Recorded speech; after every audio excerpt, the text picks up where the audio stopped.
Per sottoporsi al tampone in Veneto non sarà più necessaria la prescrizione specialistica. La Regione ha esteso ai medici di medicina generale e ai pediatri di libera scelta l'utilizzo delle procedure per la prescrizione del tampone orofaringeo collegato al coronavirus. La delibera è stata approvata su proposta dell'assessore alla sanità Manuela Lanzarin.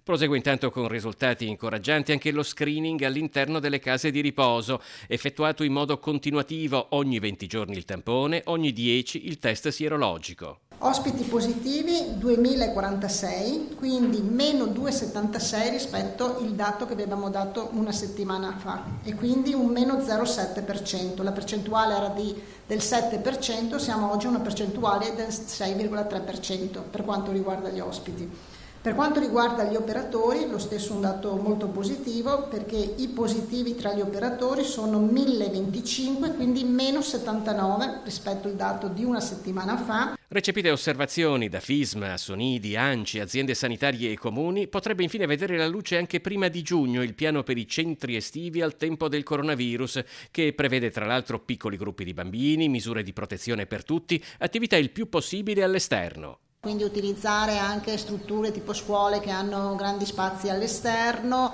il cambio delle scarpe quando si entra in alcune, soprattutto per i più piccoli, quindi per quanto riguarda i bambini, quindi il cambio delle scarpe all'interno, prevede poi che ci sia l'unico genitore che li accompagna, quindi senza fare aggregazione delle modulazioni, insomma prevede una serie di accorgimenti di questo tipo.